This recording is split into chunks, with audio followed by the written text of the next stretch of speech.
Big Bang is already mentioned in the Quran in Surah Anbiya, chapter number 21, verse number 30, which says, Avalam yaral lazina kafaru. Do not the unbelievers see? Anna samawati wal arda kanat ratkan faknahuma. That the heavens and the earth were joined together and we clove them asunder.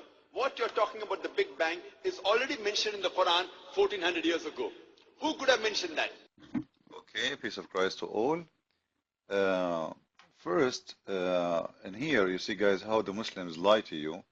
He just said that the earth and the sky, they used to be one and they are separated. The Big Bang says that everything created by explosion, not the earth and the sky used to be one and they are separated.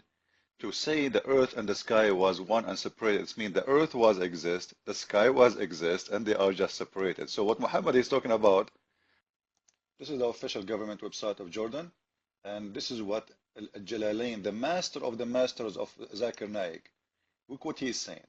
He said that the heaven and the earth were close together and we parted them.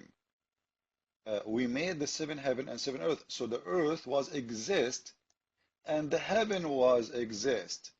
And all what Allah did, He separated them. Not the Big Bang. The Big Bang says there used to be nothing. And that explosion happened and created right away everything. In here, the earth is exist and the heaven is exist. This is why He is calling it heaven and earth. If they are not exist, why you are saying we separated them? So what they are trying to say to you to fool you, oh, this is the Big Bang, it was a material who exposed. This is not what the science says. And here you are calling the earth as earth is exist and the heaven was exist. And then we separated them, we make them different, and we will show you the rest of this explanation. Okay, how we have the sky, it's high from us because the Muslim believe that the sky is as high as a roof and the earth is a land for it. And this is why the Quran says in the following verses, chapter 21, verse number 32, it says, and we made the heaven a roof for the earth, functioning like the roof, a house preserved from collapsing, and yet the sign therefore, namely the sign of heaven, such as sun and the moon and the stars, are disgraceful, failing to reflect on them and thus realize that the Creator, such a thing, have no partner. So you see how they lie to you. What the Muslims believe, that Allah, the God of Islam, He separated between the earth and the sky, which is a roof.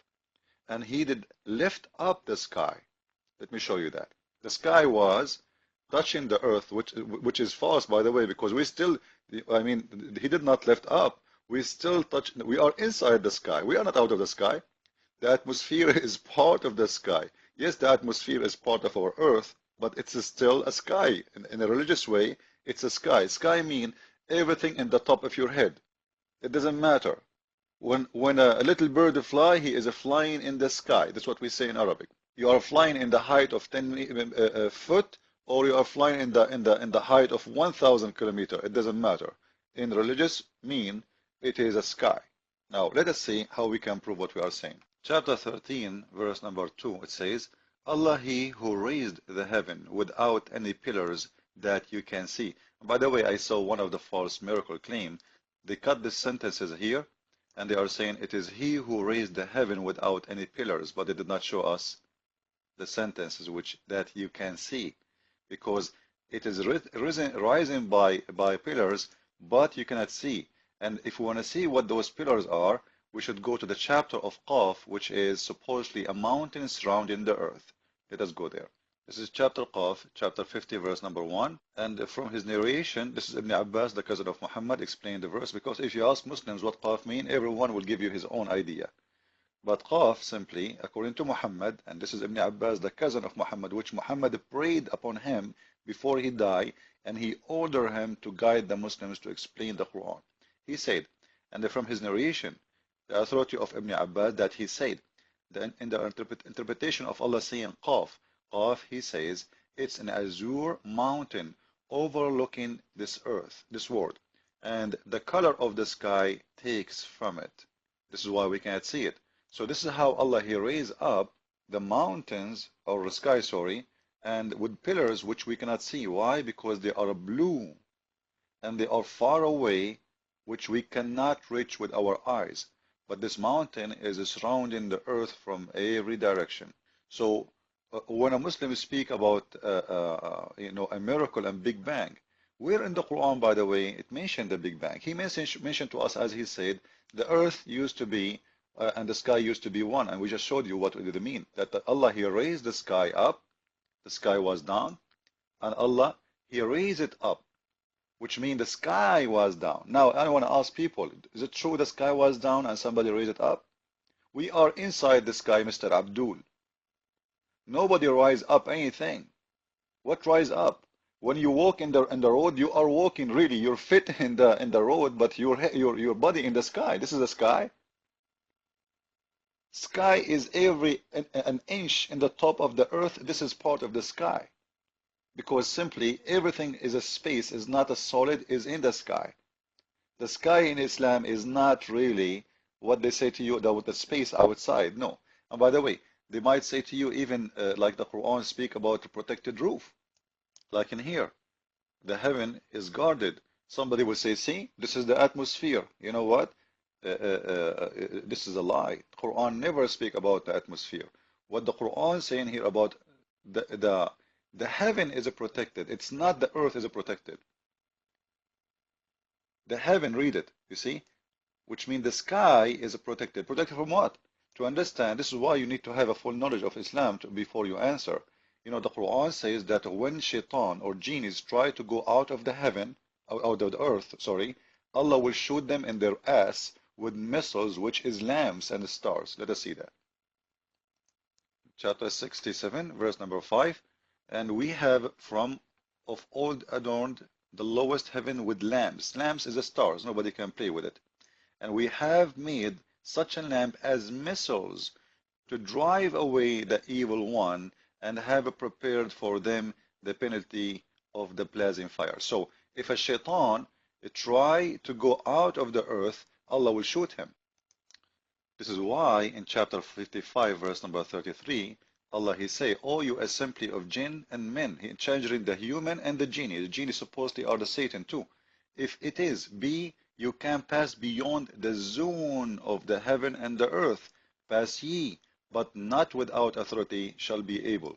And the authority in here, according to the explanation of Muslims, according to Muhammad, the authority is only prophet of God, they can go to Allah. No one else from the genie or the human, they can go.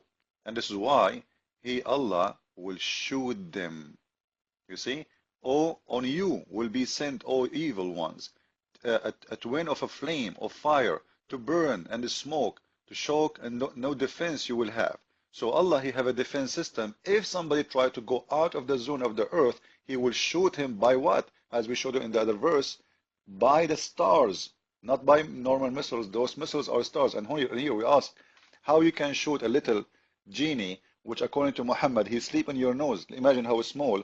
You want to kill him by a star? How a star is going to hit a genie? He live inside the earth. Remember, the missile will shoot the genie before he go out of the zone of the earth. So how you want to shoot a genie when he is very small by a star? What about using a bullet? So the whole story, they say to you the atmosphere is in the Quran false. As you see, this is the atmosphere. There's no atmosphere here. It is Allah guarding the sky, not guarding the earth.